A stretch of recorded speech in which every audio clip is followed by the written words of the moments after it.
I know, change is hard. So hard. You know. Amy, when she talks too much, you gotta Just help nudge her. quiet. Okay, this is an old joke. This is gonna be a joke. Okay. Okay. All right. All right. All right. Good evening. Welcome to this June 26th, 2023 meeting of the Village of Western Springs Village Board of Trustees to honor our nation's heroes and especially to honor the individuals who serve and protect our community. Please rise and join us in the Pledge of Allegiance. I pledge allegiance to the flag of the United States of America and to the republic for which it stands, one nation, under God, indivisible, with liberty and justice for all. Thank you. May we please call the roll? Yes. Trustee Alakian. Here. Trustee Chen. Here. Trustee Fink. Here. Trustee Lewis is absent. Trustee Naraki. Here. Trustee Terrell. Here. All present. Thank you very much. All right. Moving on to the agenda, and we will be moving into the citizen comments. And just noting that we do have several people here tonight. After the citizen comments, I'd like to have the board entertain and vote on the Juneteenth proclamation and the Pride Month proclamation and the civility pledge. So we would move those off the omnibus and move those up separately. If everyone agrees with that, then we would have trustees Terrell and Naraki can provide us with the reports on these items, and then the board can vote on each item and then move into the Baxter and Woodman presentation. Every trustee agreement with that? I agree. Okay, great. All right, very good. With that, then, we will move into citizen comments. So we welcome anyone to come up. You guys can choose the order yourselves, and if you can come up to the podium here. There's a microphone at the podium here. You just need to use that. It is on. Microphone is on. My name is Susan Hebel. Hi, everyone. Thanks for having us. And I don't know if you want everyone to speak or if you... Whatever you would like to do. I'm happy to speak for several of the people here. We're here in support of both proclamations, the Juneteenth proclamation and the Pride Month proclamation. I know, speaking for myself, I would be proud to live in a community that stands up for something that's this important and that publicly recognizes and embraces the significance of such well-articulated proclamations, that stands in favor of and support of otherwise marginalized communities. Thank you. Thank you very much. So, public speaking is not my forte. So anyway, I'm here to represent, my community, especially those who live at Foxford Station across the way. Okay. I'm the board president over at Foxford Station, and this is my husband. And we just wanted to bring our presence and make it known that we are in favor of Juneteenth and Pride, and those bright, beautiful lights that you see, which will soon be flipping to red, white, and blue, are the doing of, preferably, specifically these 6 residents share the balconies. So yeah, that's us. So we're in favor. Great. Thank you. Thank you. All right. Does anybody else want to come up? Okay, great. Thank you. Thank you all for being here. All right. So now we'll go to the trustee report. So we'll start with general government. All right. We're pulling these 2 off, and I'll report on these 2 right now. Correct? Oh. Yes, okay. Okay. The first order of business is the Juneteenth proclamation. We were going to discuss that and make that public, our public case last Monday, but because of some scheduling conflicts, we are here today to do it. It is not of any less importance being a week after. It's something that will be celebrated in this country for eternity. I don't think I can state any nicer than or more succinctly than has been done by the 2 villagers that came up here to support it, that and the Pride. So I will just move on to the proclamation, which I'm going to read. and it will be an omnibus, but the village will most certainly support this wholeheartedly. Proclamation, Juneteenth, June 19th, 2023. Whereas the United States President Abraham Lincoln signed the Emancipation Proclamation on January 1st, 1863, ordering the freedom of all enslaved African Americans in territory held by the Confederacy. And whereas over 250,000 enslaved Black Americans remained in bondage in the state of Texas as the war raged on, and over 150,000 enslaved African Americans were forced into Texas as slave owners attempted to hide them from the Union. And whereas on June 19, 1865, in Galveston, Texas, Union Major General Gordon Granger announced to Texans the end of the Civil War and the signing of the Emancipation Proclamation, legally freeing the last of the Confederacy's enslaved people.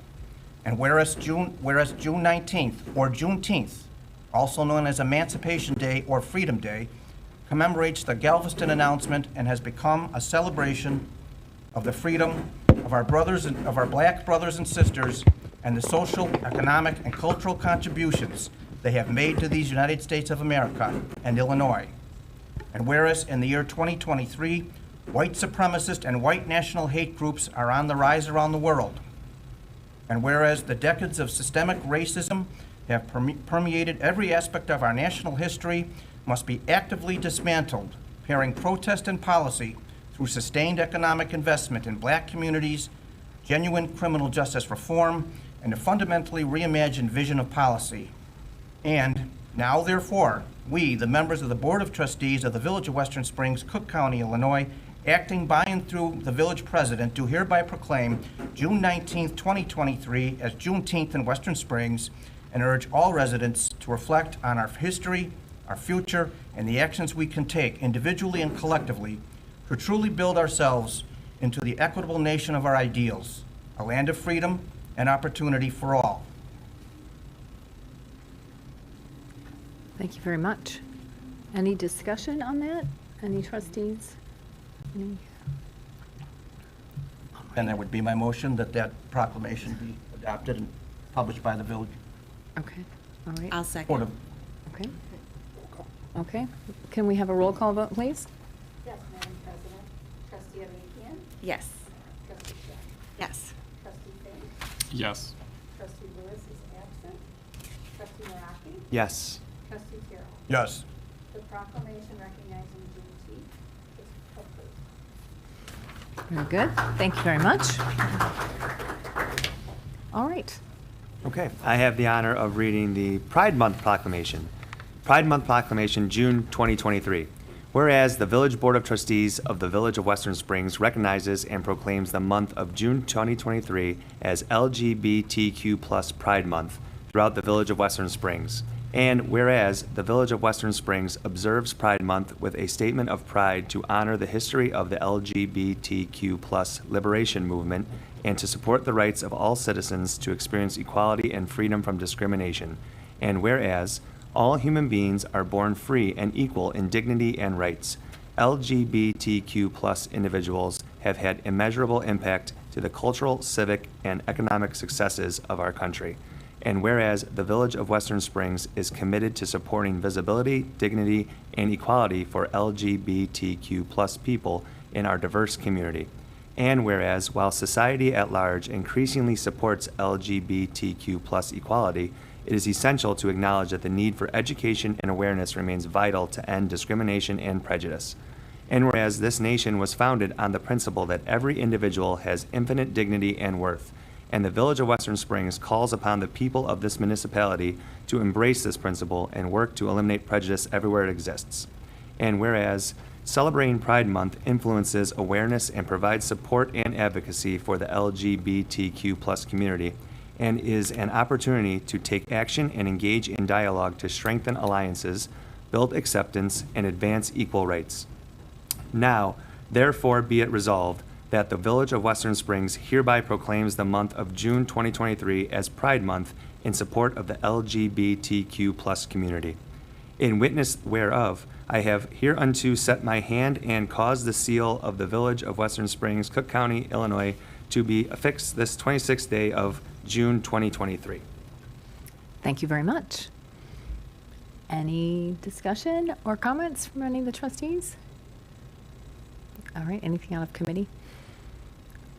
I would just say that for me, both Juneteenth and Pride Month serve as just as reminders of the overall importance of equality, diversity, and acceptance in our village and the broader community, and really proud to be a part of this.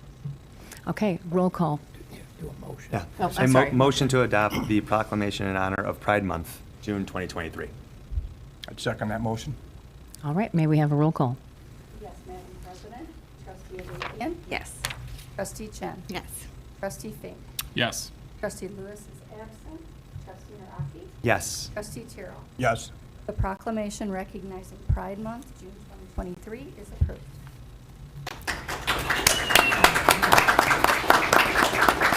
As a side note, thank you for your lights. I love it. The skeletons, all the different themes. I think it's great.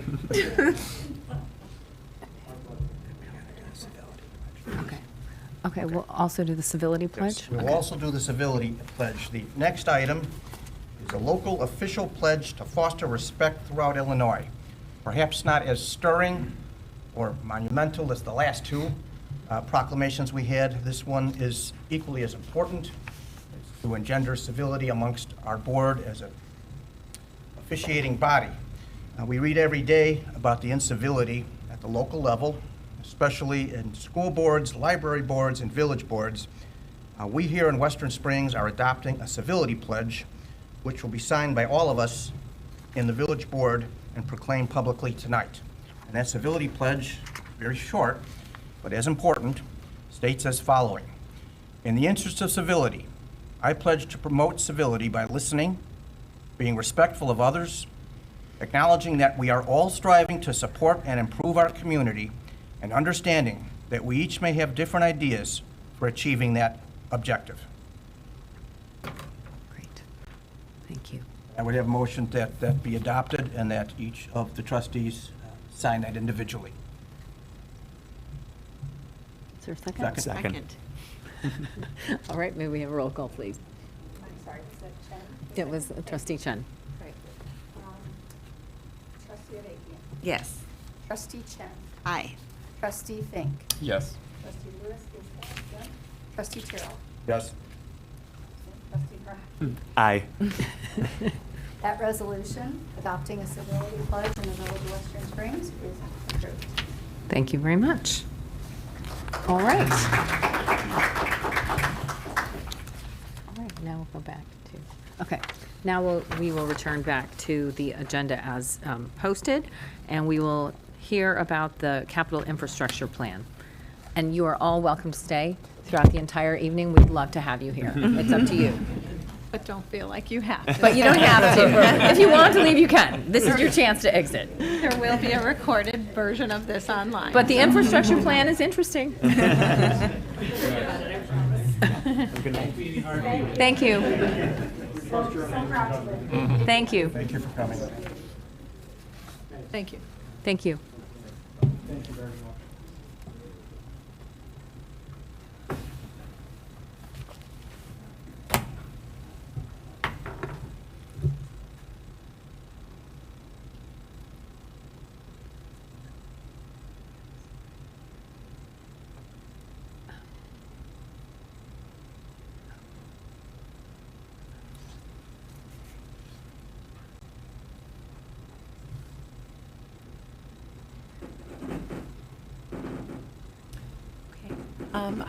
If we're ready to move forward, we have both Casey Bernacki as well as the team from Baxter and Woodman here this evening, and I'm going to let Casey give you just a quick overview, and then we'll turn it over to the consultant. Thanks, Manager Bayer. As you all recall, we've embarked on this capital infrastructure plan some time ago, and Baxter and Woodman and the village has made tremendous progress over the last couple of months. You last saw Baxter and Woodman here a couple months ago when they gave a presentation on the risk assessment process, and I'm happy to say that ultimately they've hit the 60% completion of the plan itself, which really is the completion of that risk assessment portion. So they're here tonight to show you what that really means in a pretty cool way. And yeah, I'm going to pass it over to Carolyn and Rich. And take it away. Casey. Good evening. My name's Carolyn Greaves with Baxter and Woodman, and I am very excited to be here tonight to give you an update. As Casey mentioned, last time we were here, we came in to talk about what the process is and how we were taking a look at all of your capital infrastructure needs and pulling these pieces together. A lot of behind-the-scenes work over the past couple of months. I've been working with staff, and we've come up with some very key findings that we want to start sharing with you tonight. We also presented this to the Infrastructure Committee a few weeks ago, maybe now, a month ago. So this is a slightly modified version of that presentation that continues to incorporate some more updates.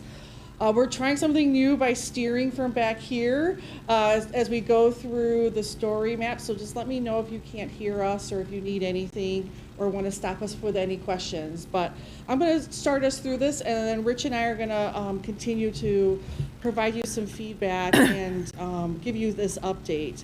And as a quick reminder, this infrastructure capital plan is taking a look at all of the major components of the infrastructure I call the horizontal and the vertical infrastructure in your community.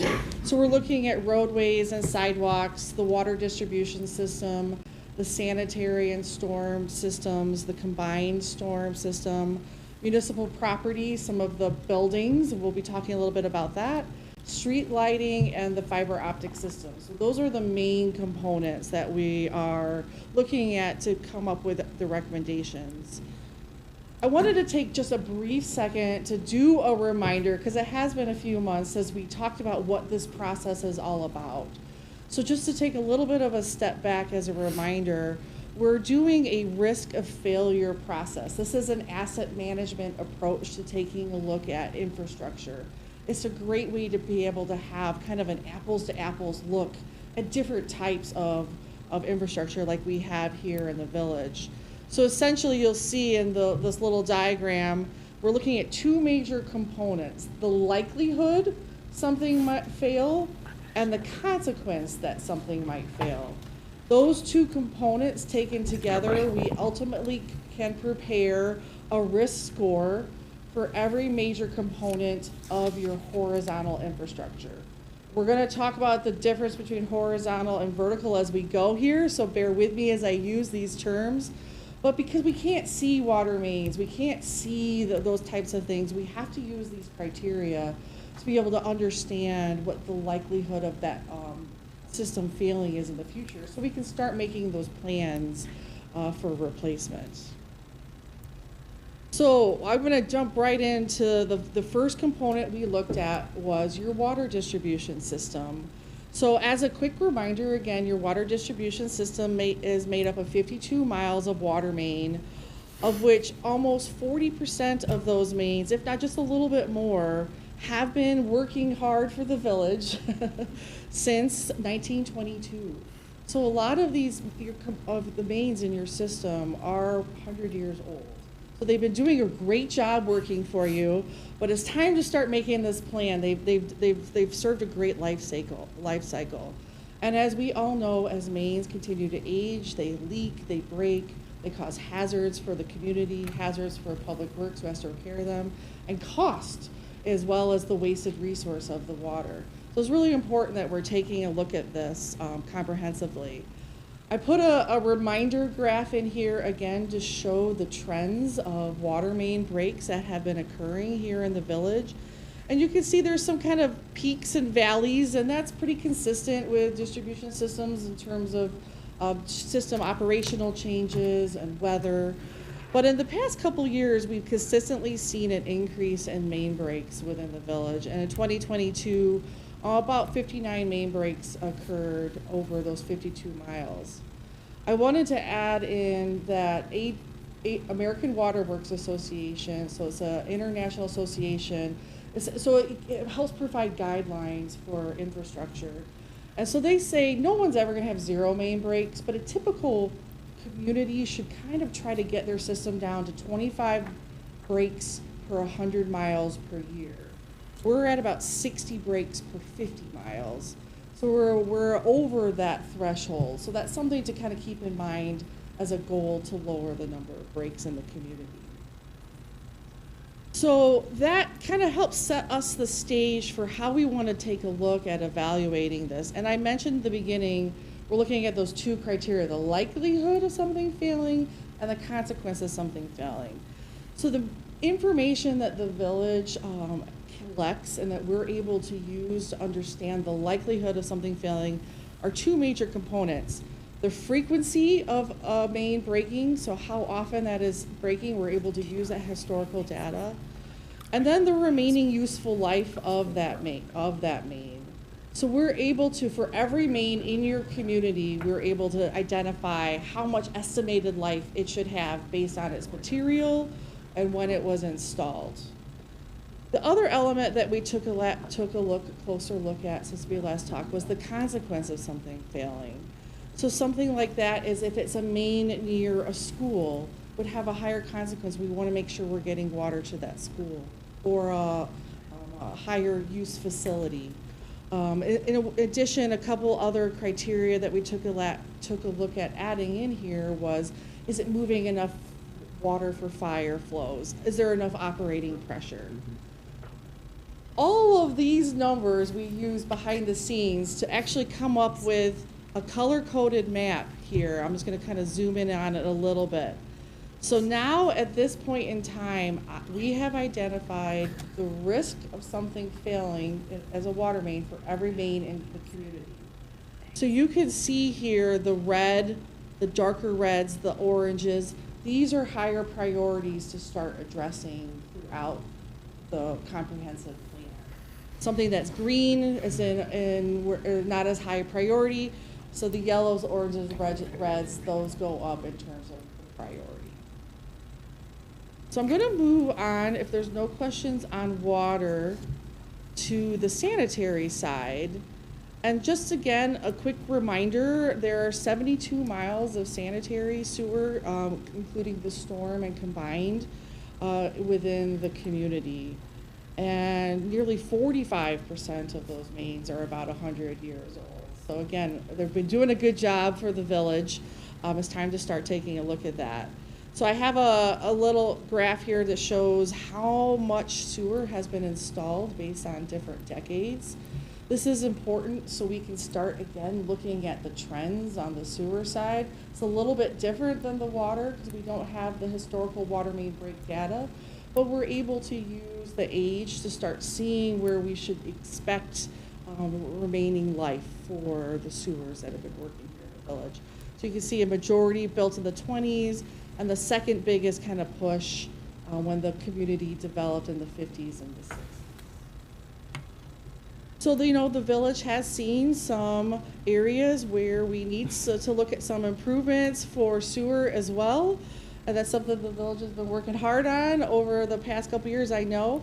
But some of the likelihood of failure factors that we used here was the type of material, whether or not there had been reported flooding, and also, again, that remaining useful life. So the same type of criteria we use on the water main side. On the consequence of failure, we did, if something was less than 18 inches or greater than 18 inches, a larger pipe, having that failure would have a bigger impact on your community, as well as the accessibility. Can we get to it? Is it in a rear yard? Is it out in the front? Some of these kind of helped identify the consequence of if there was a sewer failure. So again, I'll just quick on here. I know I'm scooching through here pretty quickly. Different map, looks similar, but this is now a ranking of every sanitary, storm, or combined sewer within the community. And again, oranges and reds, something more important or critical to be looking at this time. The greens, the different shades of greens and the yellows, not as big of a concern. I know what you're probably thinking right now in your head is, great, it's colorful maps, that's great, what are you going to do with them? But I'm going to ask you to hold on to that thought for a little bit, because we will get to that next phase of how we start using this information to move forward. So that, I'm going to actually give the mouse to Rich here to talk a little bit about some of the other infrastructure. Oh, actually, could I ask one Yeah, question please. on that last map? Yeah. I noticed that it's very red underneath what I would consider Wolf Road. Right here.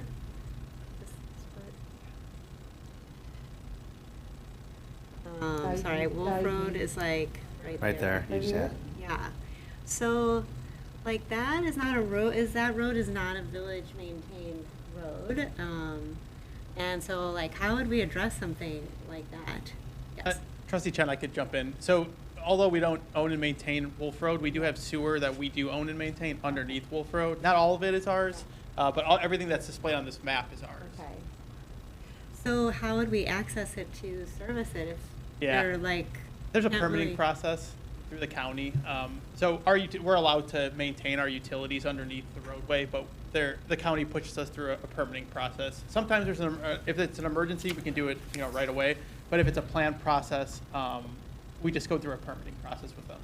And then there would be a requirement to restore the road after we've Okay, 'cause worked on our that's what I was saying. They're project. working on Wolf Road right now. Like, can we Yes. combine efforts if they're already tearing up the road? That we would do it. But So that's obviously always our Yeah. preference. However, funding needs to be available for those projects, and at this time, we don't have the funding for that type of project. I know we like to do it in conjunction if we're already repairing the road. It's a great process to do the underlying infrastructure, but in this case, that wouldn't be as easy. Or not easy. It's not easy at any time because of the funding and et cetera, but. Well, we hope that from this process, we'll Yeah. come up with a funding plan as well. So in the future, the village will be able to do those things when roads are being reconstructed, deal with what's underneath them as well.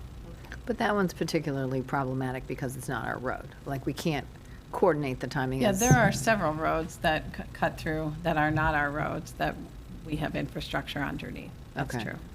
Okay. I had a question too.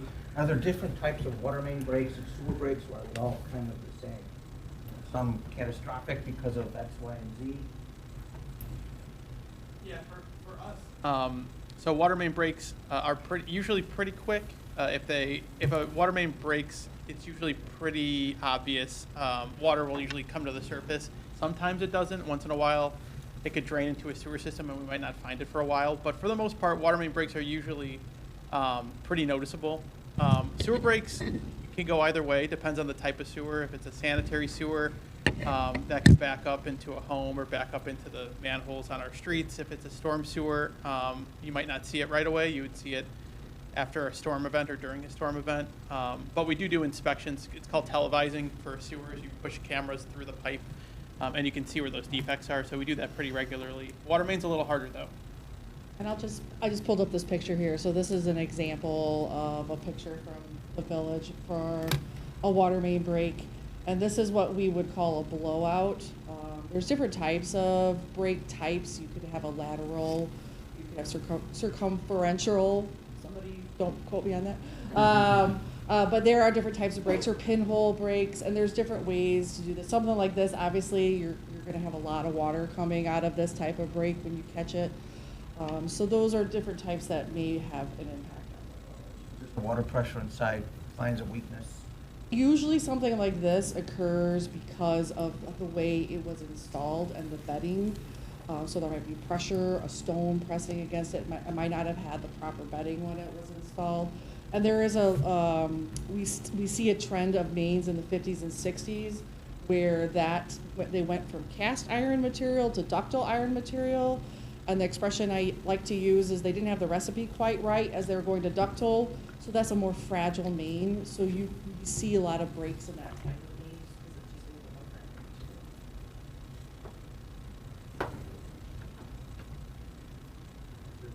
Thank you. Well, obviously a very important part of this, and it's really the part that we all see, because none of us in this room really could see through the pavement, see through the ground, and see these pipes, but our process and our experience and our modeling programs help us to confirm the factors that you just noted on water and sewer. One factor that is obviously more visible are our roadway services. So, and I think, just to build on some of your questions about Wolf Road and other roads, obviously that's what everybody sees, and that's probably an easier thing for us to fundamentally point out what everyone should see. The roadway condition is failing, it's poor, potholes, other cracks, there's Over the years, the community has done a really great job of collecting data. And so when we went to do this capital study, we were able to kind of pick up where those studies are left off and build upon that. And so our goal, and you'll see that as we get to the final report here, and you see actual projects, our goal is our way, a roadway condition with a water and sewer condition to the maximum extent possible. Because we understand, and our goal as a firm is to give good guidance that, we try to make one project serve as many purposes as possible. Obviously, you go and you disrupt the neighborhood with a construction project, we want to try to do that one time. And disrupt it is, it can be challenging for everybody, but once you're done, then it's done. And as we talked about earlier, the water and sewer system serves for 100 years, maybe it serves 100 more, maybe it serves more. So roadways are different. Roadways behave on a different timeline. Roadways usually generally live for 15 to 25 years. So again, our goal is always to make sure that the infrastructure is sound. You'll note the map here today. Obviously, there are your roadway services in total. And as we go through this, again, we apply those same type of metrics that are applied to our water and sewer system, or your water and sewer system. And we, again, come up with a variety of roads that are identified that are better or paving. So just to zoom in and give you some sense of what that looks like. The wonderful thing about this is that these maps are all on the same base map, so they're all layers. So what you'll see later, and this is a little bit of a spoiler alert, you're going to see those things parlay over one another, and you'll see how we go about trying to make sure that we do the best planning that we possibly can. Another spoiler is we engage the community. We talked a great deal about this at the onset of our capital improvement plan, was to find a way to really engage the community and survey the community and get people involved. And I think for me personally, I've worked in a lot of different communities. Your community is one of the best respondents that we have had thus far in these programs, and you're going to see how powerful the tool that ends up being.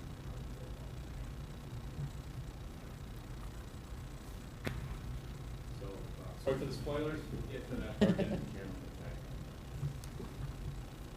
Along with the roads, the water, and the sewer, we have been looking at your sidewalk conditions.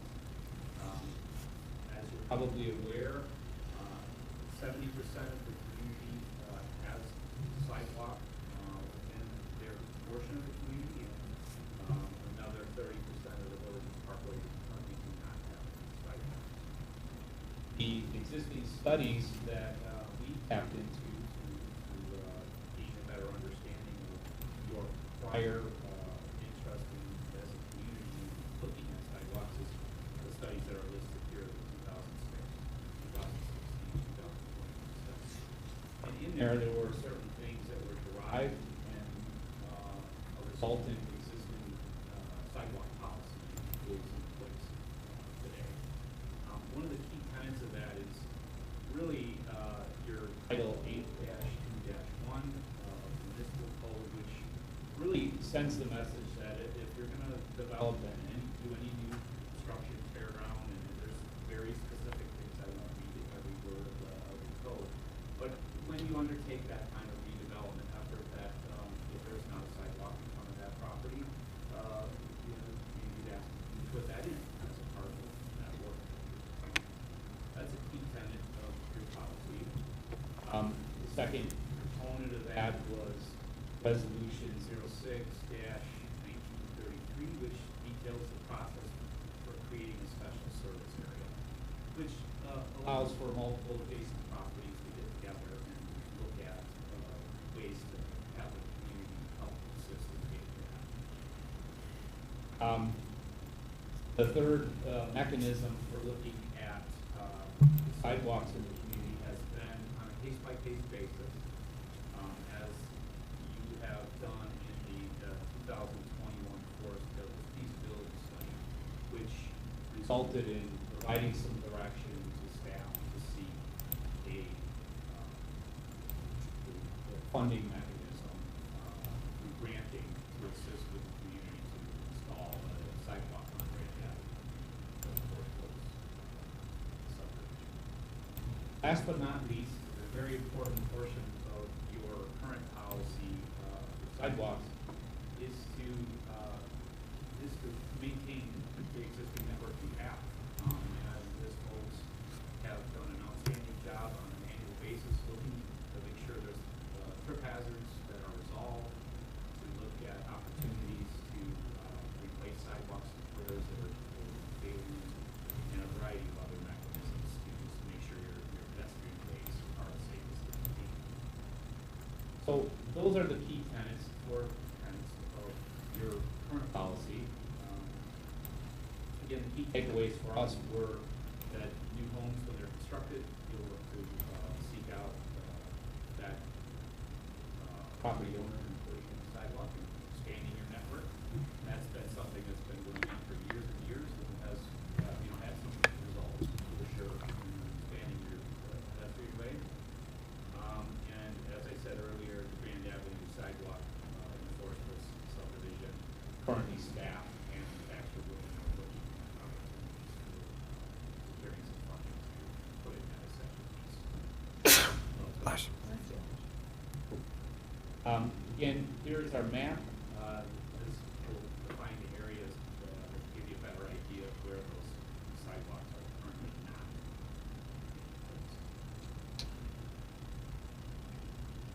I know there's a lot of information. I want to pause and just make sure you have an opportunity to express anything you need to or moving on to further discussion.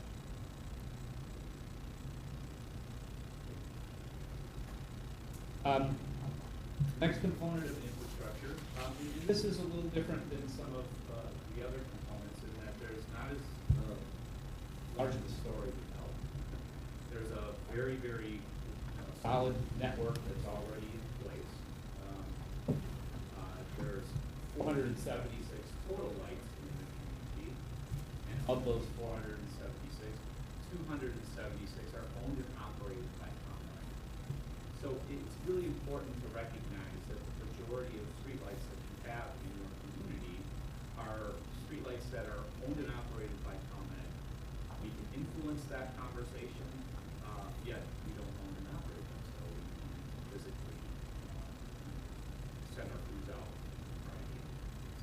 So of the 201 pedestrian lights that we do own, certainly that is something that we can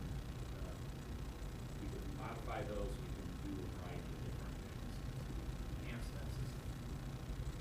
Three important things came out of the study. The metro platform and the parking area associated with that.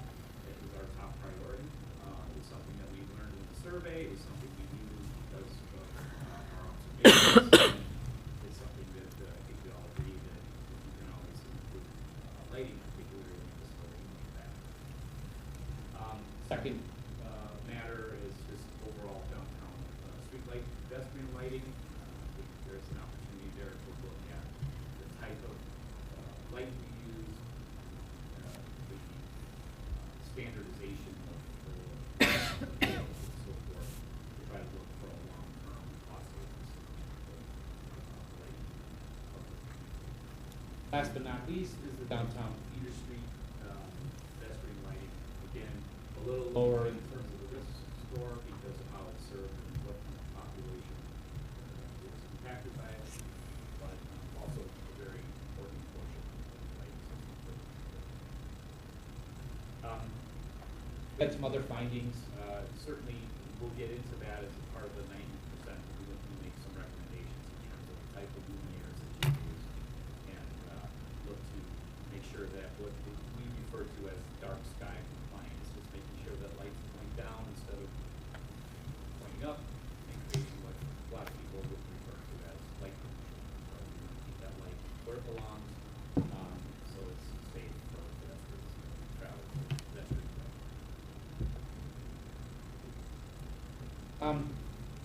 Your fiber network has been built over years. to your staff's credit, they've done an outstanding job of building that and making sure that you have interconnectivity between your facilities in the community. There's about 5 miles of fiber that connects all of those facilities around the community. And on this map here, you'll see where those facilities are connected.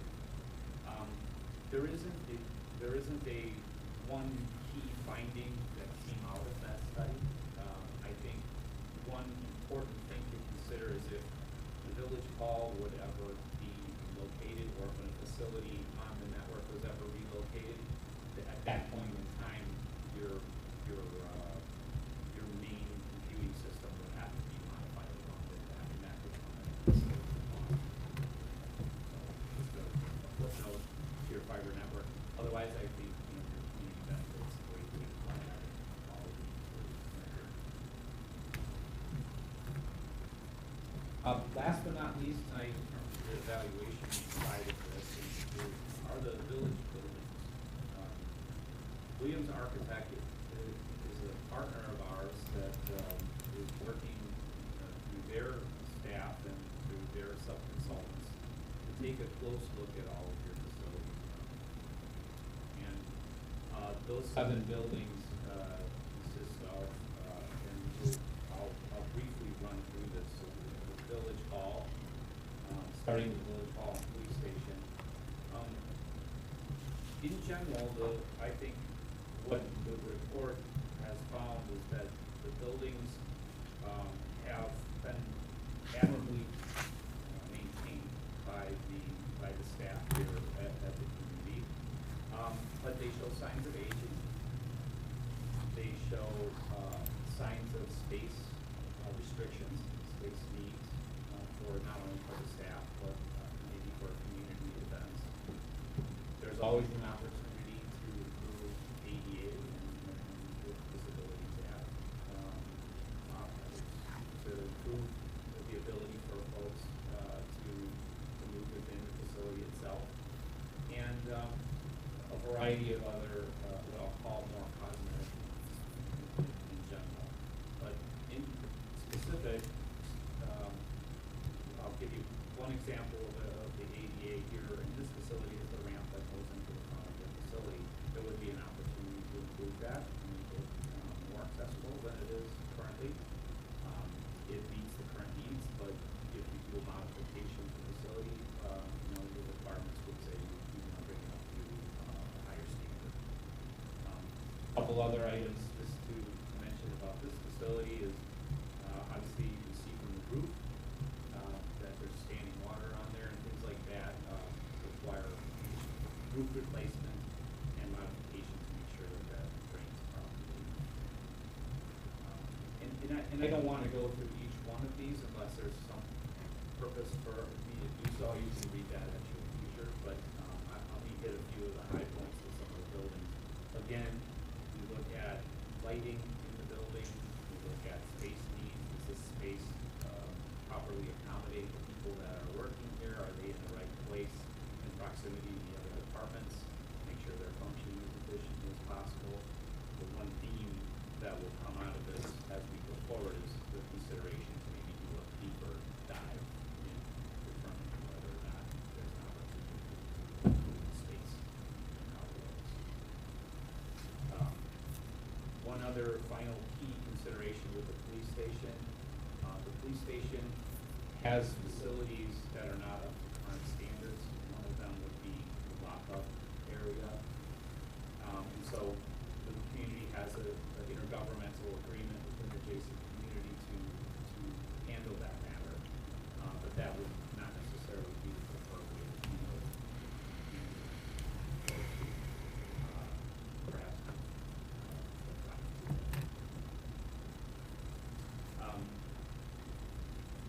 Fire Station 1, again, in this facility, it's a 50-year-old history. It's getting older, it's showing some signs of wear and tear. It functions as it needs to, but it has opportunities for improvement as well. Certainly there's opportunities for storage and things of that nature, and some of the health and privacy matters might not be perfect.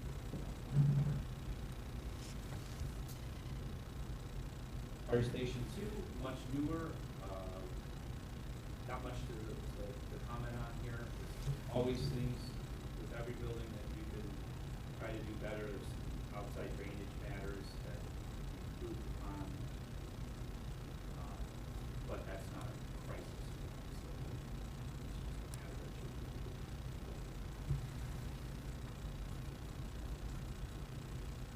Grand Avenue Community Center, it's got some masonry, some coping, and things of that nature that could use some improvement. The walls will need eventually, and have started to show some signs of that wear, and other types of things that need to be addressed. There's a condition here with some stairs that go down to the basement that safety could be improved.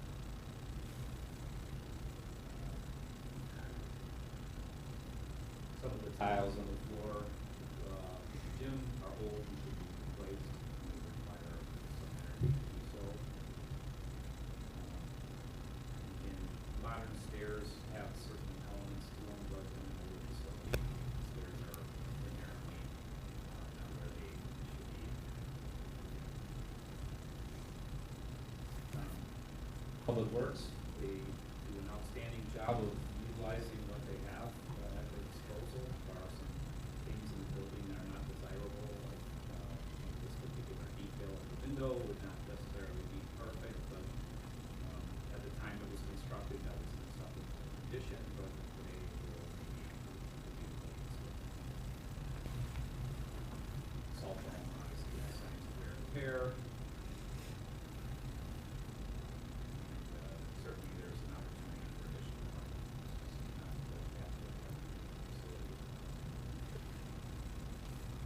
Rec Center is a newer facility. I think it's in reasonable condition. A lot of this would be what I would consider to be, again, cosmetic in nature, so it behaves well and serves the community well. Historic water tower is that. It is very historic, and with the historic structure comes historic problems and historic matters.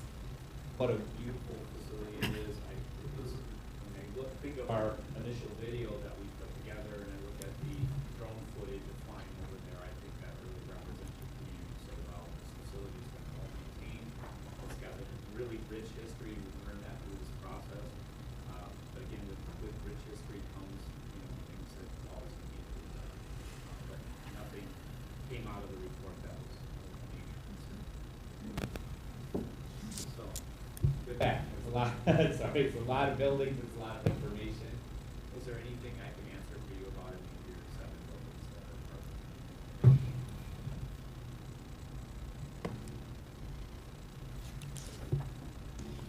the All right, thank you, Rich.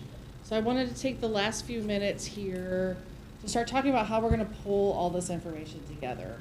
And Rich touched base on the survey we did and worked with the village staff on getting out. And when we did prepared for this presentation last week, I think we were up to about 421 people. Yeah, I think it was 4:30. Okay, 4:30. So this is great. So we're getting that data back kind of live through the way this process works. And now we're able to utilize that to see where the comments and concerns from the residents are. So we could take a look at that as we start planning projects. So I wanted just to give a quick little overview of survey results right here on this map. And you'll see this is what's called a heat map. So it's taking the results from the survey. So anybody that had a water concern, varying types of questions or concerns, you're seeing here in these darker blue dots where there were concerns. We can drill into that to get what the exact questions and comments were, but to start building the story of where needs are, we're looking at it from this bigger, kind of higher perspective. Anywhere that had a sewer concern, you can see the map shifted a little bit. Some concerns on the south side, a little bit more through the middle of town on sewer. And anybody who had a road comment or question, you can see where those start to align. Now I'm gonna bring up another level of some data here. So this is great information for us, but I want to go back to how are we going to look at all of this? So we actually took all of those layers of data, layered them up on top of each other, and you can see, and there's a term here that I'm not even going to pretend to pronounce that our GIS team came up with that we need to come up with a better term for, but we're calling it the risk of failure analysis.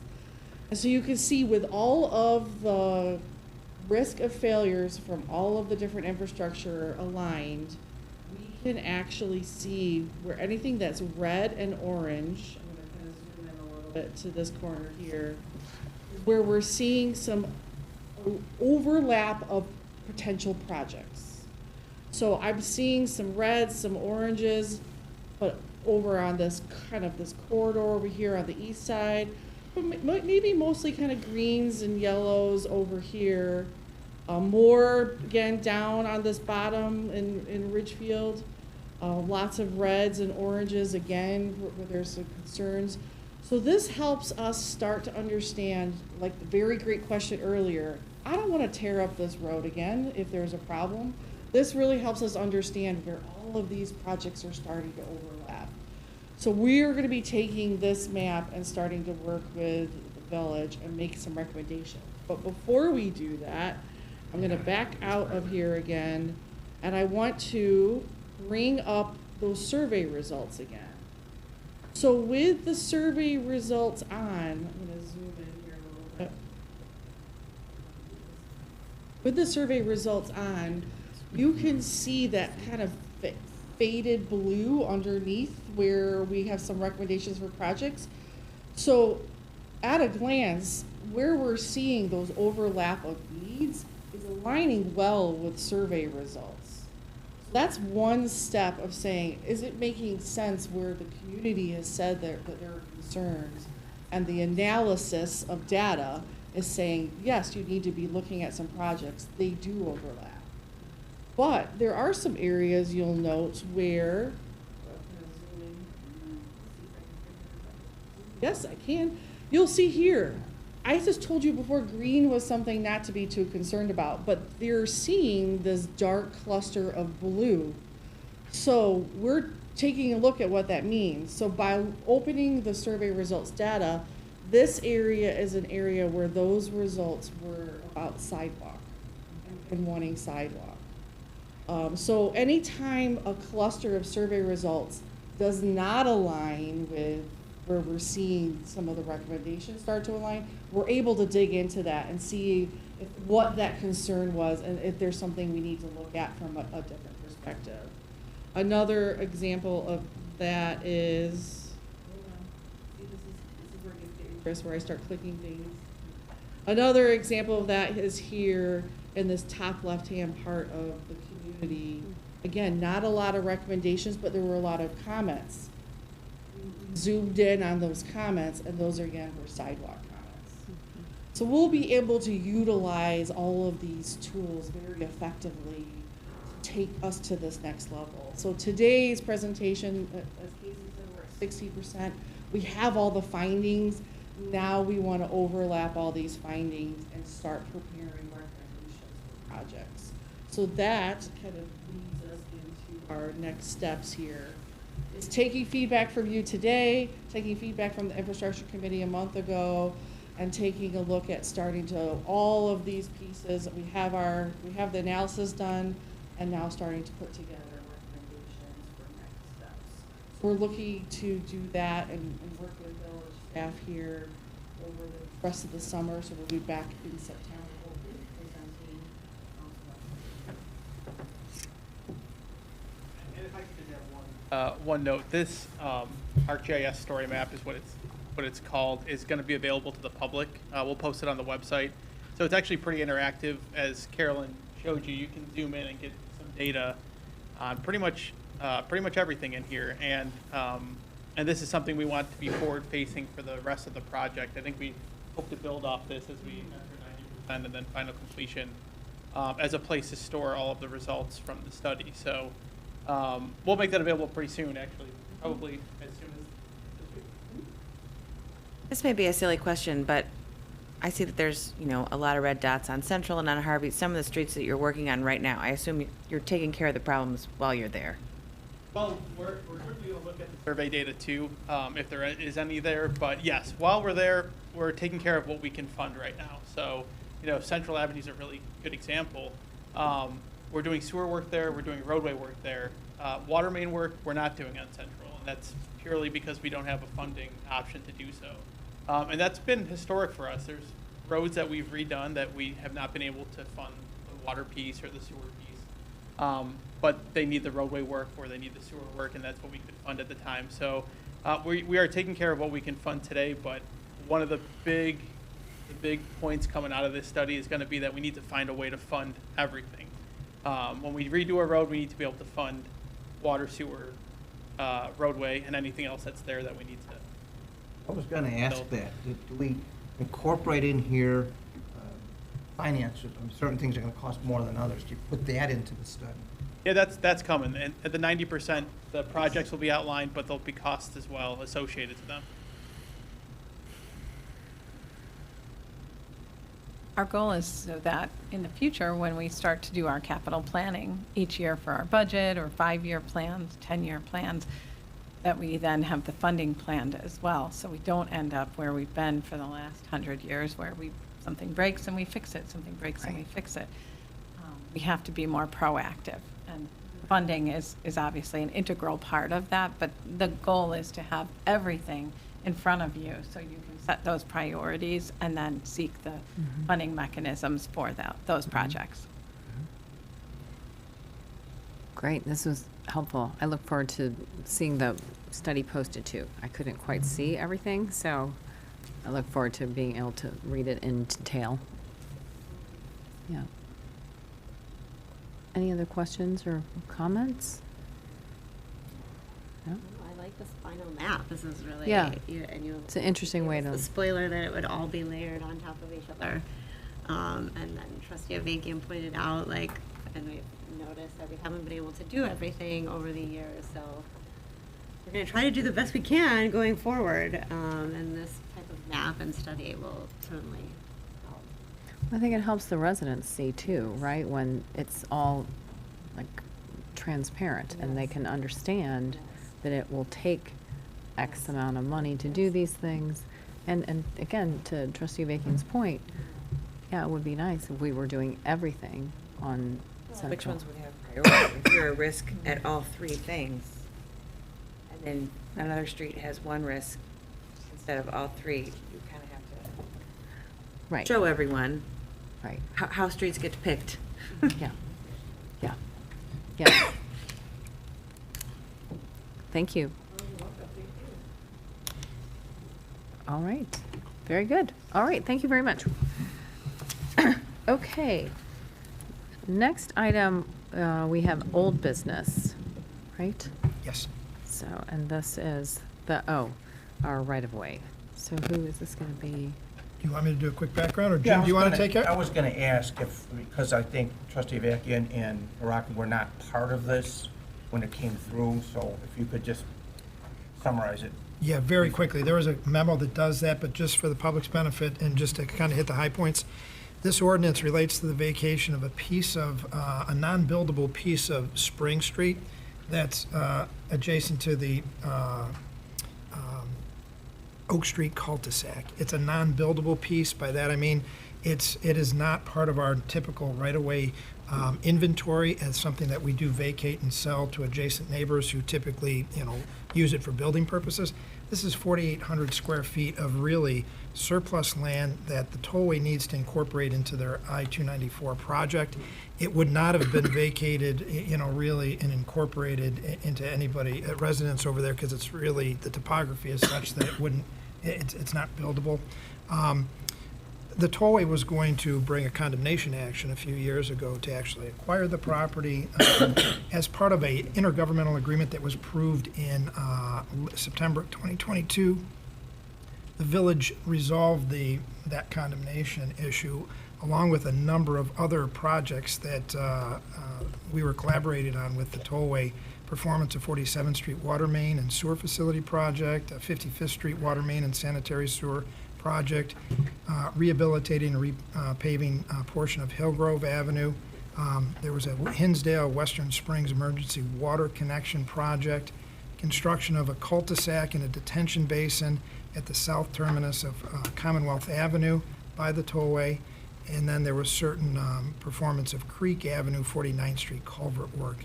All of those projects, including this potential land acquisition by the tollway, were rolled into an intergovernmental agreement to sort of memorialize the collaboration and different funding that the tollway was providing to the village to accomplish some of these projects or work that they were going to be doing on our behalf.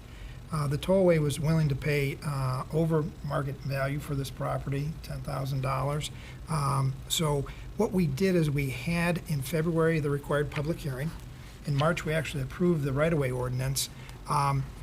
Typical to what we do with the right-of-way is we will reserve stormwater easements and typical easements that benefit the village. The tollway actually has a new operating policy where they don't grant easements to municipalities anymore. They grant these permits. They operate the same as a easement, but they call them a permit. And so legal and staff at the tollway asked, if we could reapprove the ordinance with what they gave me now is called a drainage outlet permit instead of what we were proposing was a stormwater drainage permit. That part of this cul-de-sac, Oak Street, Spring Street, it serves as a detention facility, a short-term stormwater detention facility, and there's an outfall on the one edge of that cul-de-sac. And the drainage pipe we anticipated was going to be put in this easement area, so even though we were selling or conveying the Spring Street property, there would be that drainage facility to always service the cul-de-sac. This drainage outlet permit will cover that drainage structure being maintained in perpetuity and replaced and repaired going forward. So it does protect the village, it does protect the residents whose properties drain into that cul-de-sac for drainage purposes. So this is kind of just a reboot, asking to reapprove the ordinance because it's a little different than the one we approved in March. It has, instead of easement language, it has this drainage permit language. The other thing is this is good for the new trustees.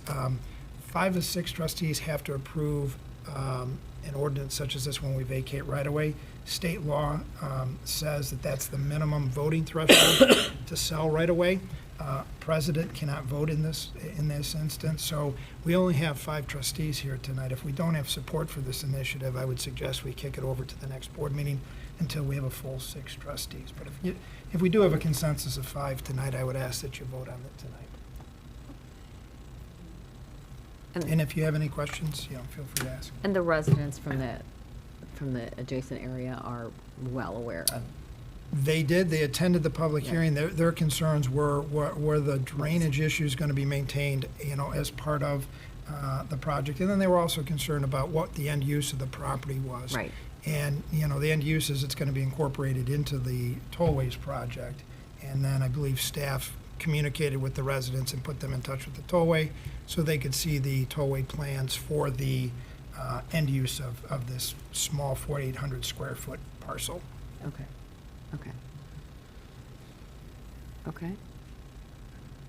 Any concerns from the 5 trustees who are here? The people that live on Oak Street seemed happy if this stormwater thing was. They just wanted to make sure that the drainage wouldn't be impacted by the sale. So they were happy that it was going to be, I guess. It was what they wanted. We are protecting that drainage facility with this language. Got Yes. Yep.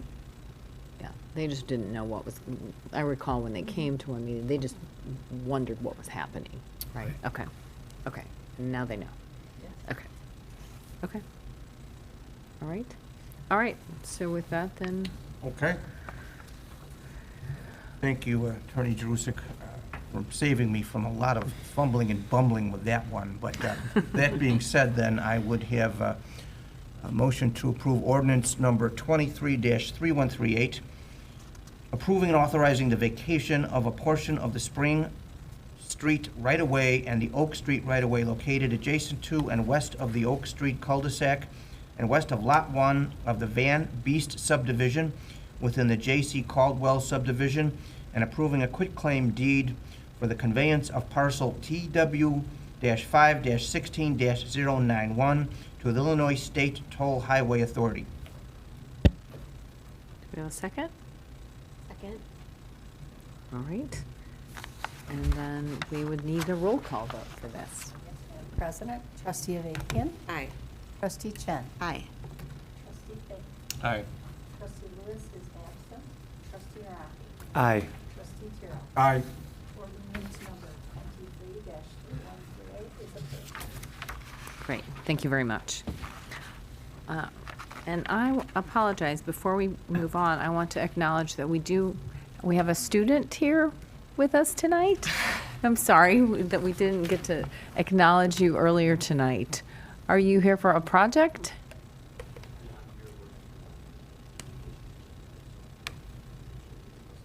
Oh, okay, fantastic. Good for you.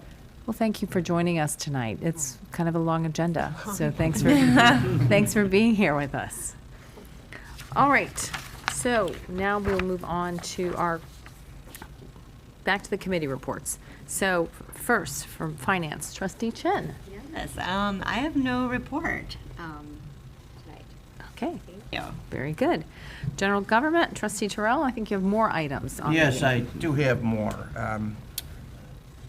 First couple of them are actually a little more easier for us to comprehend and everything we've had so far. The first order of business is the St. John of the Cross Class I liquor license request and temporary use permit for the parish's 2023 Family Festival to be held this coming August 17th to August 20th. The event's it's the 12th annual parish festival, is to be held on the parish parking lot. It is the major fundraiser for St. John of the Cross Parish. It's been run very efficiently for the last 11 years. They'll have food and beverage, including beer and wine. They'll have carnival rides and live entertainment each night. St. John's has asked for a temporary use permit for the carnival and also a Class I license, and that's special events on property owned or leased by a nonprofit organization. That's the Class I license. They've asked for that for the sale of beer and wine and hard seltzer. The event has been and most certainly will be this year very professionally run. They have Bassett-trained wait staff. They have security consisting of church volunteers with the assistance of police and fire departments. Our community thought very favorably of this, and we intend to put it on tonight's omnibus unless there are any questions. Then moving on, similarly is the same sort of request sought by the Ridgewood Civic Association for its annual 2023 Ravinia in Ridgewood event to be held July 8th from 12 to 9 in Ridgewood Park. Like the St. John's Festival, this event has an excellent track record. They've having been now in Ridgewood Park, professionally run for, I want to say, 3 years, 4 years at least. The fest will have live music, petting zoo, a bounce house, food, and then drinks, including beer and wine, which is why the association is seeking from us the Class I license to go with the temporary use permit, which is for the carnival. Like St. John's, they have Bassett-trained alcohol servers, and they have security. It has been very efficiently run. They submitted the materials, and they're, based on that and their previous track record, our committee thought that this request should move to tonight's omnibus. No questions on this. The next item of business concerns the update in the village's phone systems. There are 90 or so phones we have. They're all 15 to 17 years old. They need to be updated. The village's IT department, along with staff, issued a request for proposal, or an RFP, for a new voice-over IP phone system which allows us to make voice calls using broadband internet instead of regular phone lines. Village had 12 responses to the RFPs. They came in on May 26th, and the village went through, the staff and the IT, our people went through each proposal. They analyzed the vendor, the technology, the cost, and the 5-year cost, and they came up with a scoring system. They went through that, and going through it very thoroughly, they came up with the best suited vendor for our new phones as NECTech, or is it NECTech, Pat?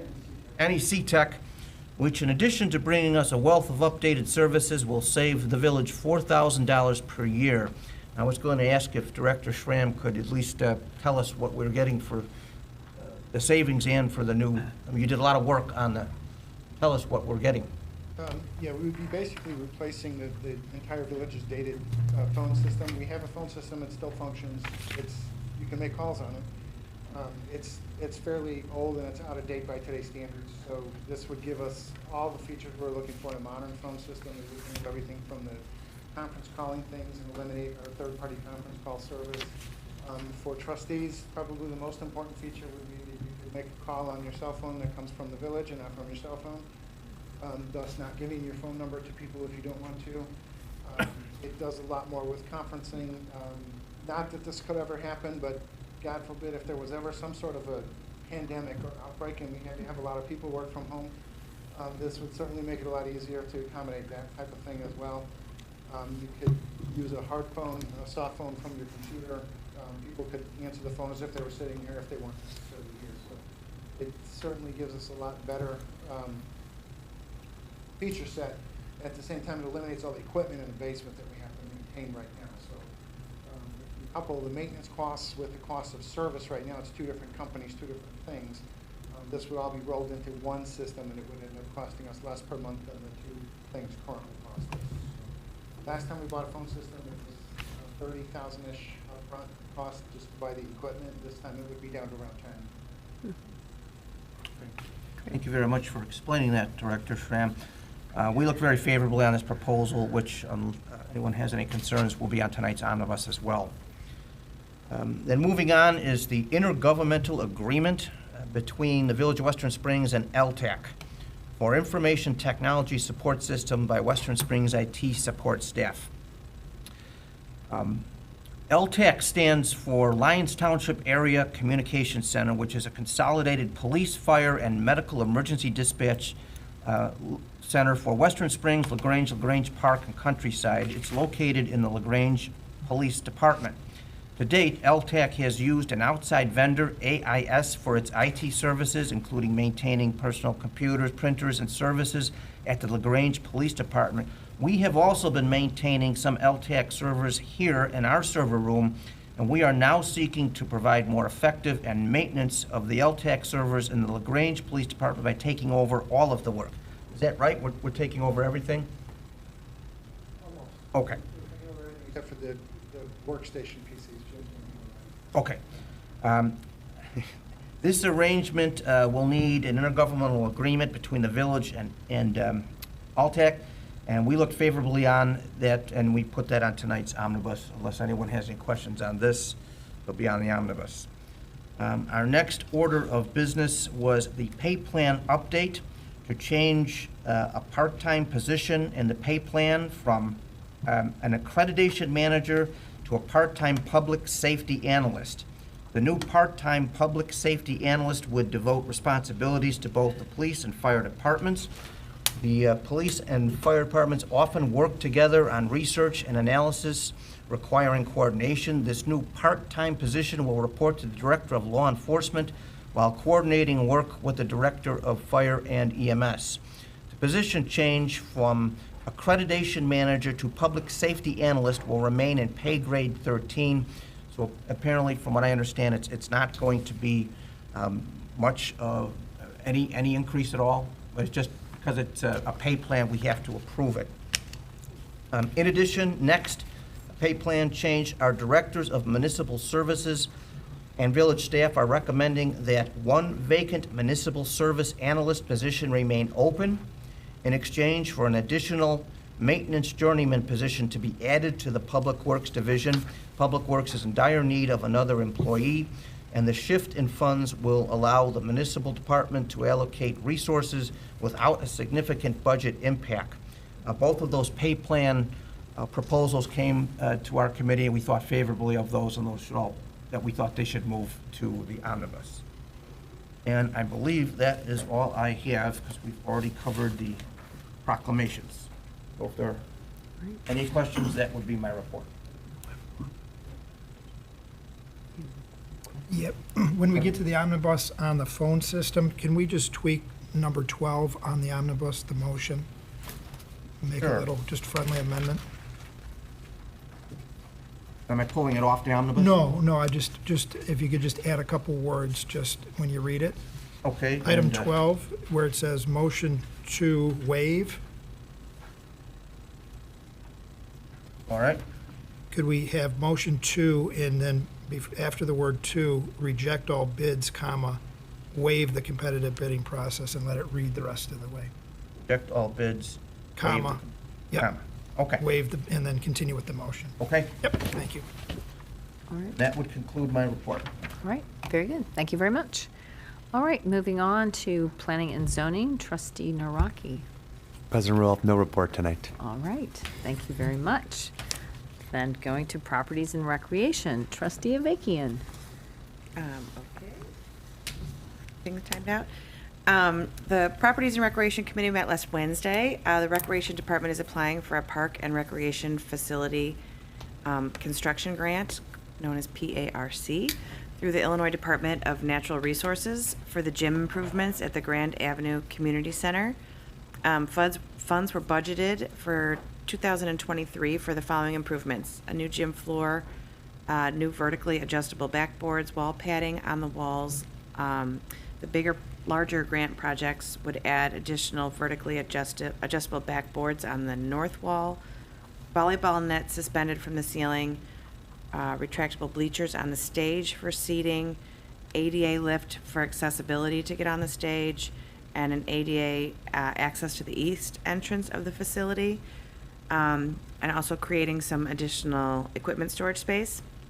The estimated cost for the project is $626,000, with a grant funding of $470,500, which is like 75% of the cost, would leave the village left to pay the 25% of $157,500.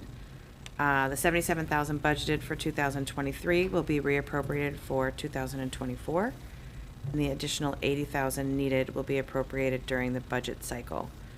Funds could be used from the fund balance, or the special recreation fund levy. The grant awards are to be determined, but they were guessing and hoping that they would find out favorable, exciting news in September 2023. So, the Properties and Recreation Committee requests placing the resolution ratifying the approval and execution of the 2023 Park and Recreation Facility Construction Grant Program grant application on the agenda for a vote for the full Board of Trustees. Okay, very good. Any questions? Where do we get the grant? That's tremendous. They're gonna go apply for it Applying for the now. grant. Right. We have a good chance of getting it, or? They did do about, 28 million for this cycle, this is on a fourth cycle, they have for the park grant. And we're told that a lot of times what they like to do is split up the one that has the full amount, 1.8 million versus all of them, which is the category we were told.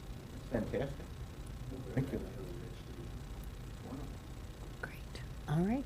And as a side note, special thanks to our police and fire. Safety Village program has been amazing. I was there last week, and once again, they're outdoing themselves with their time commitment to our kids.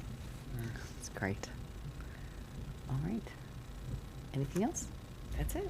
All right, thank you very much. Okay, so Public Health and Safety, who's the well, Trustee Lewis. but- Public Health and Safety did not meet this month. Okay. No so report. No report, great. Public Works and Water, Trustee Fink. All right, we only have one item. It is the Ridgewood Drive Stormwater Improvements Outfall Routing Storm Sewer Alignment Alternates. So what it is, it's creating two new stormwater outfalls that are going to help the stormwater problems in Ridgewood and to move the water from the roads into Flag Creek. So we were given 7 different options, and we quickly eliminated it down to 2. Mainly, it's how we're going to get the water from point A to point B, and 5 of them had it going through people's yards and between people's houses, which seemed like a bad idea. 2 of them were routed through public routaways, and so we had 2 positive alternatives, 5 and 7, that we had questions on. So we didn't come up to a consensus on that. But since then, we've had a memo that's recommending 7. Director Koza, can you explain the differences between 5 and 7? Yeah, so, thank you, Trustee Fink.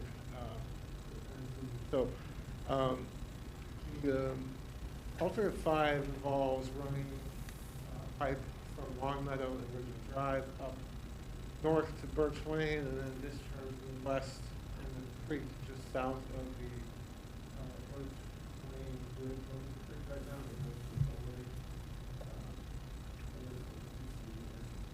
now? So that was one of the options. There were 7 options looked at because there's no easy answer to how to get the water past those west side lines. There are some, and our consultant, Baxter Women, clarified some additional challenges with that weren't necessarily clearly stated in the original memo. There would probably be some extra engineering to incur because that survey is not yet available. Well, they'd have to go out and do the work. But you're also bringing improvements to Birch Lane, which isn't necessarily going to see a benefit. It's not required to keep a project in the benefit area, but it always seems to go better when you're disturbing people that actually see the benefit. So that's another kind of soft factor almost that would come into their analysis. So at the end of it, they felt more comfortable with alternate 7, given some of the unknowns with alternate 5, and that's why they recommended it. The pricing's about even, and at this point, it's still pretty ballpark pricing. It can move a little bit here and there, but that's why they recommend the alternate 7. Hopefully, there are additional information. So on the surface, it looks like 5 is the cheaper one, but with all the engineering studies, it probably will not be the cheapest one. Yeah, like not it's going to be necessarily 7. cost too, but also potential complications for coordination. A bridge structure there, and anytime you do excavation of a bridge structure, it can get complicated. The alternate 7 involves essentially running the pipes from Maple and Long Meadow together, and there is a right-of-way corridor, a couple houses north of Maple on Ridgewood that gives us direct access to the creek. So they're designed to move those together and then have one outfall. And this one too was with was that with the tunneling option versus the open trench? Yeah, so they analyzed a number of different options there. It makes sense over there because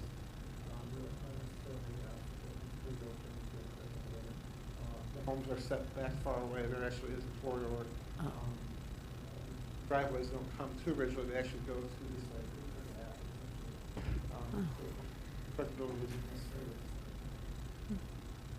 Okay. We were just looking to give an update to the board, but also wanted to take it some direction, make sure we were on the board is in agreement with the recommendations. Staff agrees with the recommendations.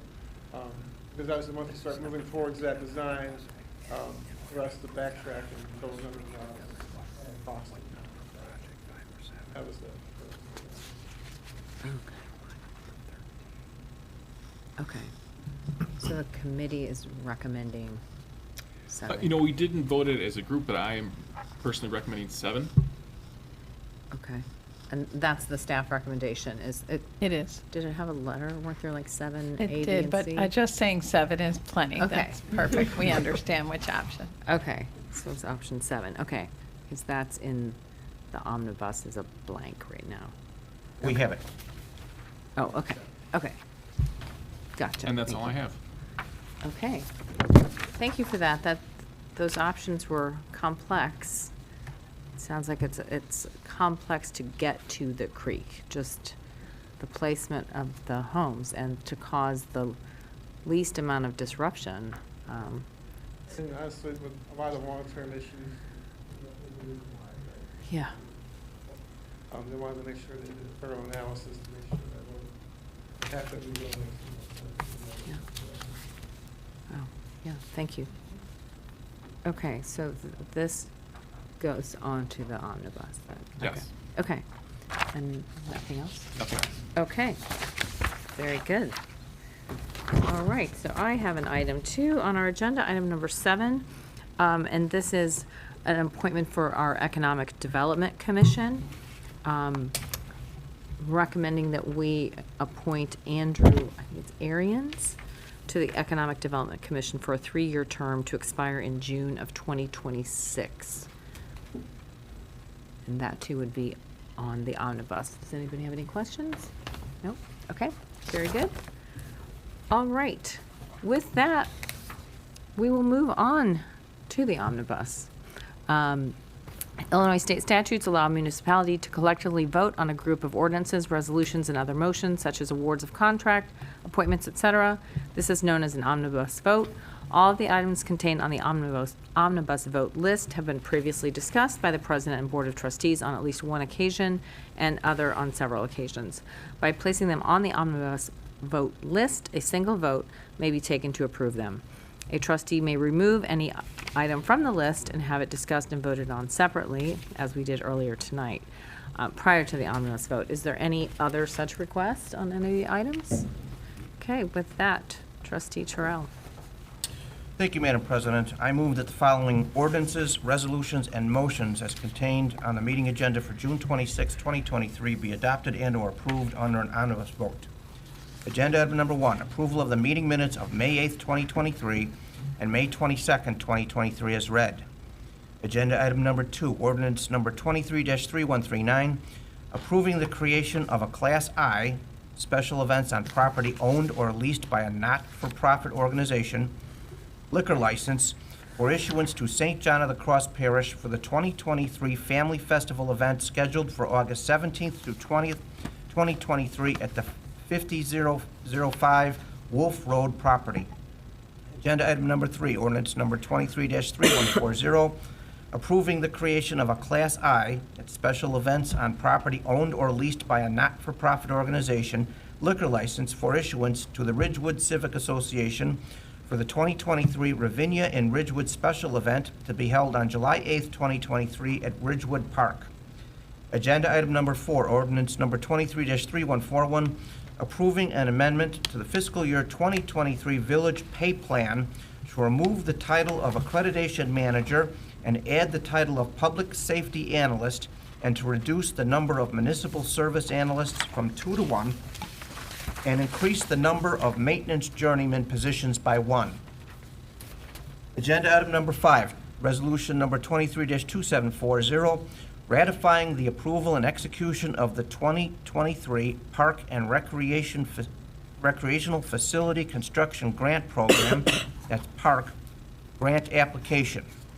Agenda item number 7, resolution number 23-2742, approving and authorizing the execution of an intergovernmental agreement between the Lyons Township Area Communications Center and the Village of Western Springs for the performance of IT support services by Western Springs IT support staff for the Lyons Township Area Communications Center. Agenda item number 8, motion to approve a license and indemnification agreement for a temporary use permit for the Ridgewood Civic Association Ravinia and Ridgewood Special event on July 8th, 2023 at Ridgewood Park. Agenda item number 9, motion to approve a temporary use permit for the temporary use of a public right-of-way to operate an alcoholic beverage sales and consumption area at a special event.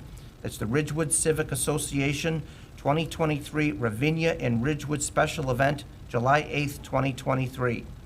Agenda item number 10, motion to approve a license and indemnification agreement for a temporary use permit for the operation of a carnival at the 2023 St. John of the Cross Parish Family Festival. Carnival operator, All Around Amusements Incorporated.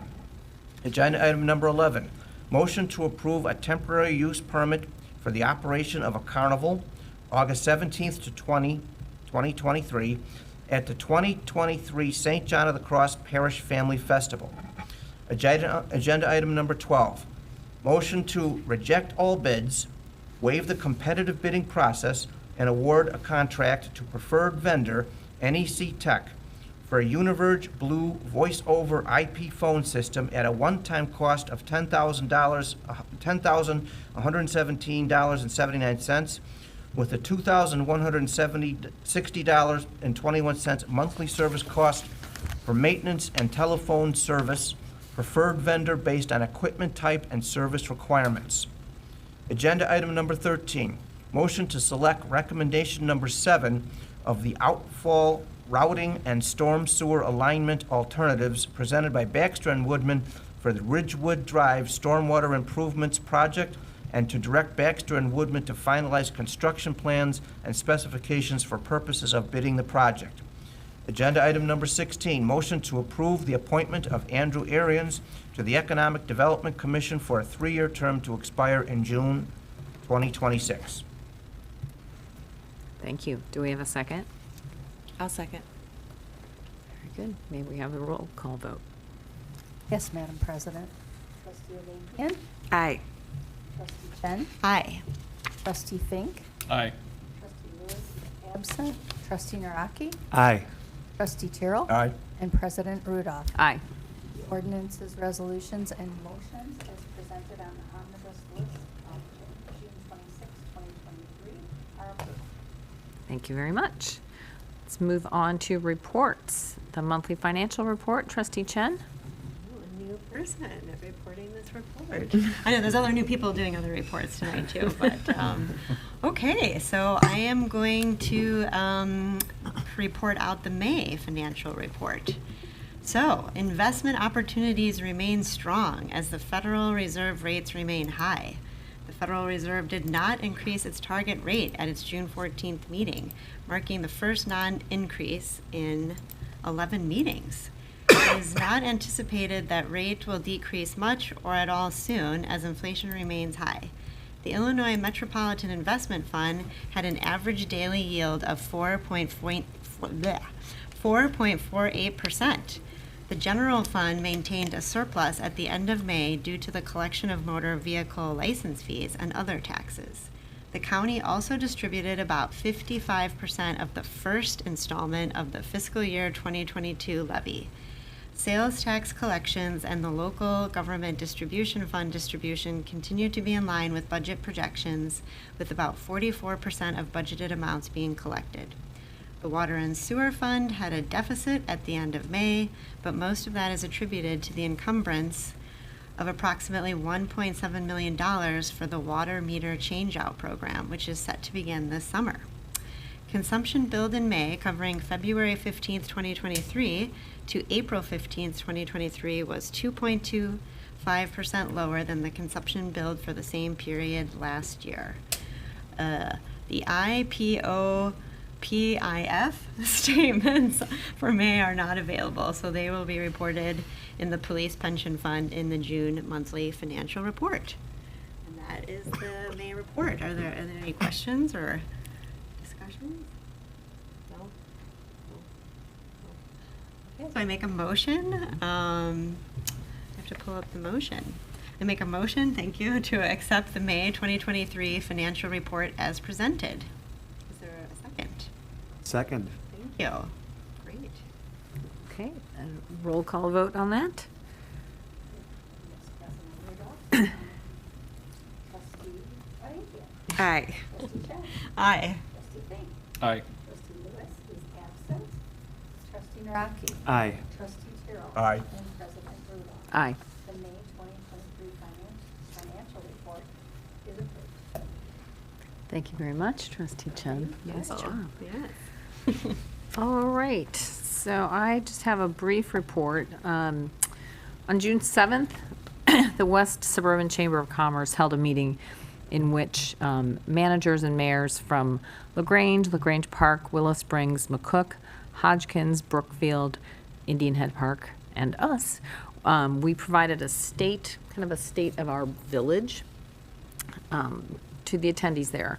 And just it was notable to me that we have so many common interests and challenges with the neighboring communities. Notably, many mentioned stormwater management, lead service pipe replacement plans, and just infrastructure generally. So these are just common concerns shared really across many of those. It was also interesting to me to learn that McCook Fire and Police have an emotional support dog on staff, which I thought that was interesting.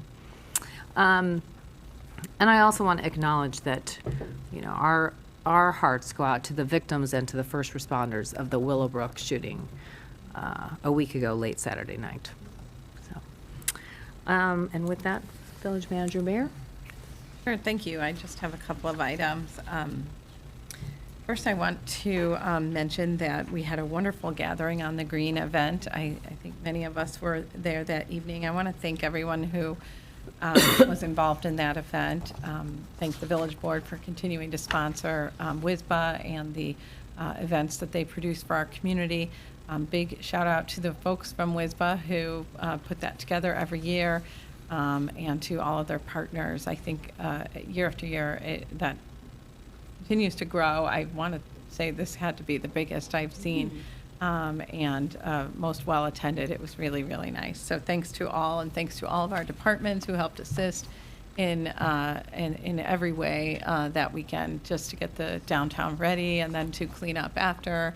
So it was a very nice event. Also want to mention that we are continuing to do our Friday French markets. They have been very well attended. Last Friday, I started to notice that we have different vendors coming each week. So if you have attended before, I encourage you to stop by again. It seems to be that the folks from Bensadoon are working with all of their vendors who go to other markets, in particular the Wheaton Market, which is very, very large, and a variety of vendors are coming and going. So it has been kind of something new every week. And then there's some standbys that have been there week to week, which is great too. Also want to note that we're coming into July, and WISBA will be hosting their Jammin' in July events. Those are always a good time. There is a group from the staff who will be heading out for one of the Jammin' in July events. We're hoping to see some folks out there, so let us know if you're attending. I received notice, on a different note, I received notice from the Government Finance Officers Association that we have received the GFOA's Certificate of Achievement for Excellence in Financial Reporting for our 2021 Annual Comprehensive Financial Report.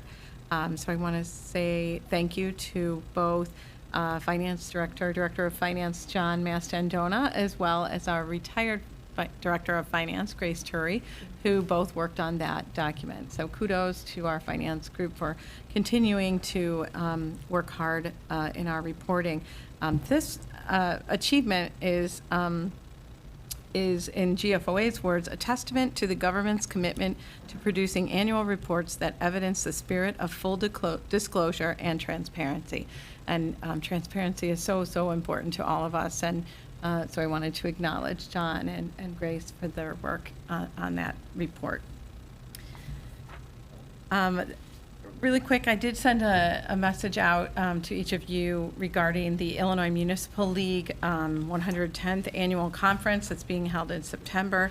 There are nice links in that email that I sent to you, just indicating some of the things that are going on with the conference. If you have interest in attending, just let us know. We look forward to that. The IML does a great job of providing a wide array of speakers and topics for that 3-day event.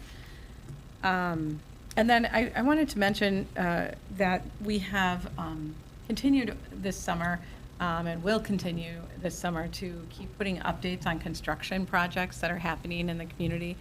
Our staff here, the directors and their teams put together regular updates, and so if you're looking for where are we at or how's it going, any resident, any business, any visitor can go right on there and get a lot of really good information. Today we had some issues with our water main.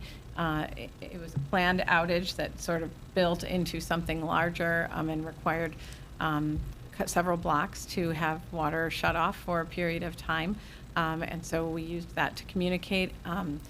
If I can stress anything, we have a system, a RAVE system that people can sign up for if you haven't already signed up. If any residents need to sign up, it allows them to get alerts, mostly emergency alerts that are pushed out from the village, as well as you can subscribe to our website for as much or as little as you want, but in particular for our community alerts, where we put a lot of information when there is something going on. So if you haven't already subscribed, or if any of our residents would like help with that, please feel free to call us here at the village. We'd be happy to help register people. And that's all I have. Great, thanks very much, Manager Bear. Attorney Jurusik. No further report tonight. All right. So maybe we'll have a motion to adjourn. That would be my motion to adjourn tonight's special meeting of the President and Board of Trustees. I'll second. I think we can, all in favor of that one, right? Yes. Any opposed? All right, we stand adjourned. Thank you. Thanks, everybody, for staying late.